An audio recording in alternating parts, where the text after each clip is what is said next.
Assalamualaikum warahmatullahi wabarakatuh. Saudara-saudara sekalian, bicara masalah tes DNA, ini ada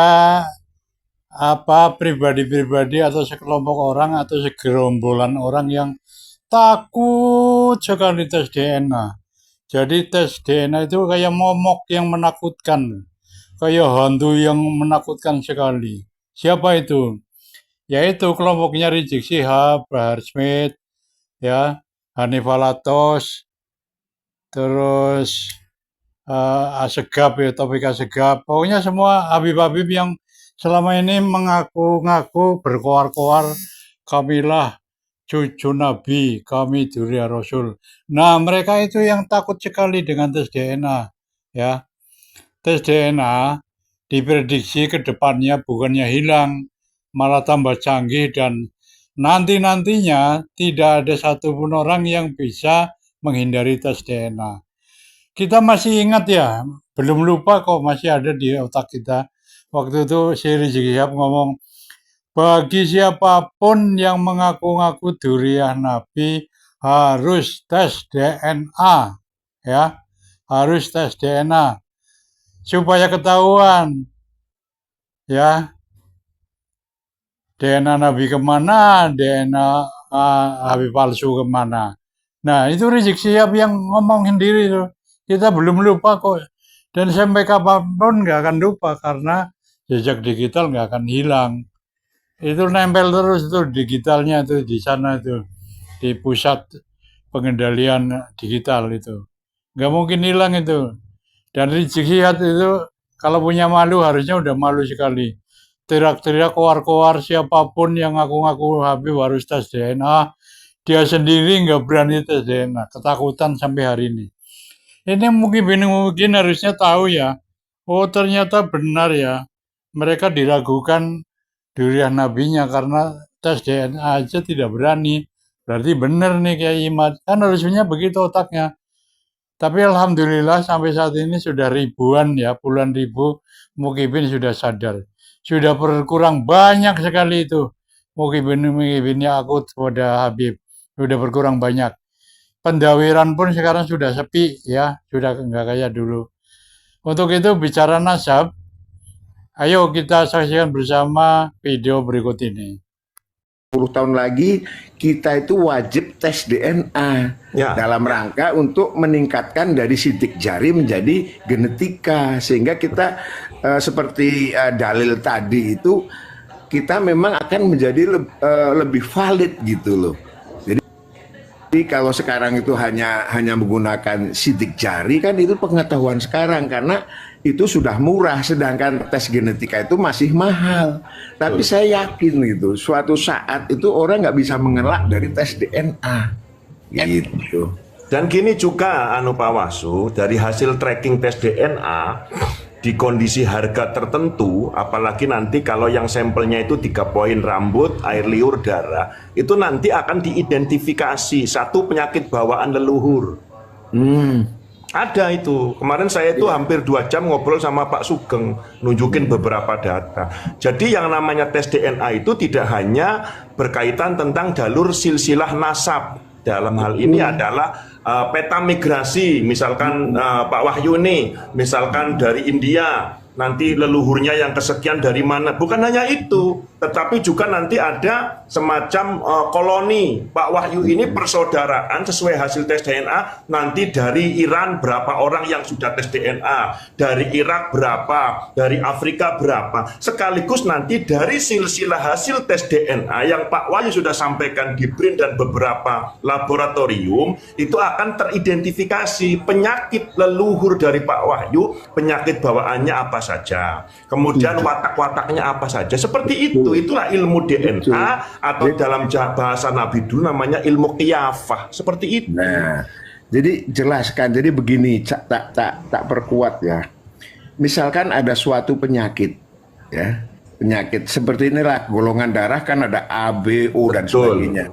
Misalkan saya punya penyakit, tetapi sekarang belum bisa disembuhkan. Karena aku harus ada transfer apapun dari orang yang misalnya genetika dengan saya. Betul, betul. Dan ternyata misalkan bahwa saya punya genetika di Iran sana gitu. Nah, itu yang akan bisa memberikan kesembuhan kepada saya gitu loh. Betul. Nah, pakai dan hal-hal kayak gitu tuh itu masih mungkin gitu. Jadi tes DNA itu tidak hanya semata untuk nasab aja, enggak. Di dalam ilmu pengetahuan kedokteran dan biologi nanti itu dibutuhkan sangat, dan itu sedang dikembangkan terus gitu.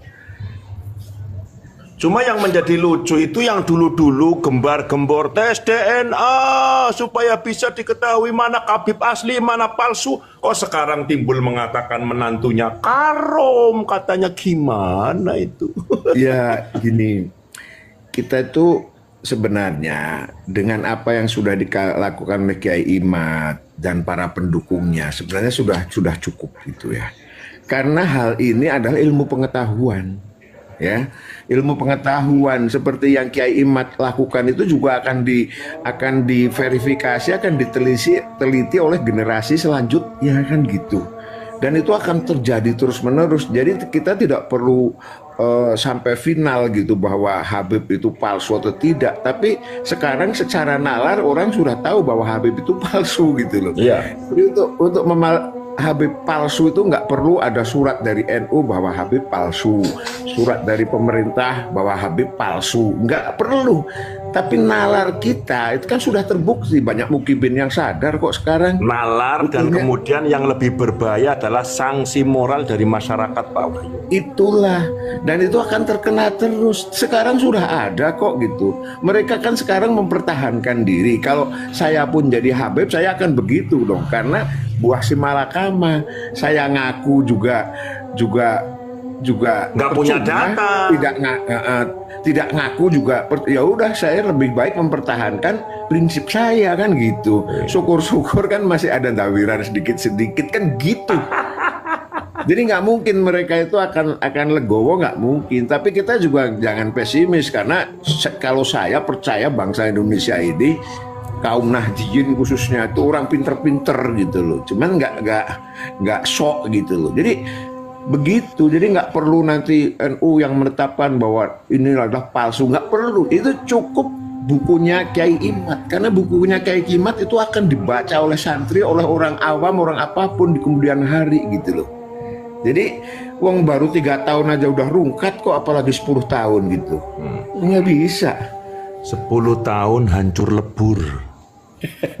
Ya ini prediksi ya, karena bukan benci, bukan, karena ini ilmu pengetahuan ya. Karena kan selama mereka tidak bisa menunjukkan kitab sejaman, ya sudah selesai gitu. Selesai. Kita kan sebagai orang yang pakai otak sedikit gitu, nggak ada kitab sejaman, kitab berikutnya sampai abad 9 Hijriah nggak ada. Ya sudah selesai. Sebenarnya itu hal yang simpel gitu loh, simpel sekali gitu. Apa Wahyu pakai otak sedikit aja udah kayak gitu, apalagi otaknya banyak. Enggak, maksudnya kan supaya jangan kelihatan Assalamualaikum warahmatullahi wabarakatuh, Pak Yai, Ayo Wali, saudara-saudara saya semua, Mbak Alexer hostnya yang makin cantik di room ini. Oh, ada deh nggak paling cantik, ada Mbak Manu soalnya. Monggo lanjut Pak Wahyu. Ini cicit Nabi juga cewek ini, Mbak Queen, ini cicit Nabi. Iya, ya. Oh, begitu. Berarti kita lah yang ganteng-ganteng ini ya, dak? Berempat ganteng. Oh, berlima. Kalau saya percaya gitu, di antara orang yang di sini nih, mungkin 50% itu cucu Nabi. Ya, cuman ini orang berapanya tuh? 2, 3, 4, 5, 6 kan? Mungkin separuhnya itu cucu Nabi. Kita nggak ngerti gitu loh.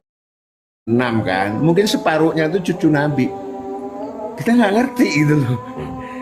Bawah jenengan itu sebenarnya tapi nggak mau ngaku. Oh bukan, kalau aku kan ya kalau aku ngaku kan harus bawahnya, ada datanya. Aku nggak punya bawah data. jenengan Pak Wahyu, bawahin jenengan itu tapi nggak mau ngaku. Iya kan begini, tanda-tandanya itu kan, salah satu tanda yang gampang diterima itu kan, orang itu tuh open terhadap ajaran Kanjeng Nabi Muhammad, yaitu orang-orang yang nyantri, orang-orang yang menekuni agama. Kalau saya kan enggak, karena itu pasti tuh ada ini, ya ada greget lah gitu kan, nggak gampang gitu, artinya wong saya aja dulu disuruh sholat aja males gitu kan. Jadi ada orang-orang yang memang mempunyai makom gitu lah, istilahnya makom kali ya. Jadi punya makom keturunan Nabi Muhammad gitu. Kalau saya enggak, karena saya kan dulu bandel gitu, ngaji aja ngajinya kadang-kadang kan gitu. Jadi seperti itu dari perilakunya lah gitu. Karena nggak mungkin, karena itu kan ajaran Rasulullah itu kan akan selalu eksis gitu. Eksis Bentar itu Pak kan, Wahyu, ini tak nanggapin typing gini ya, ada typing nonam, nggak ada yang bisa jawab Rumi, malah Ruminya di mute. Gini, Rumi tadi itu narasi, katanya kita semua nggak pernah baca tesis Kiai Imad. Aku coba dia minta naik, tapi dia tetap typing kayak gitu. Nonaim dan siapapun, saya nggak akan bawa yang lain, saya sajalah. Kalau saya itu sudah hampir membaca 50% kitab-kitab yang dibaca oleh Kiai Imad, itu yang pertama. Yang kedua, Kiai Imad itu pernah 2 kali ke rumah saya, dan saya pernah ke Kiai Imad 3 malam, 2 hari 3 malam. Artinya tapingan Anda itu tapingan sampah, you know.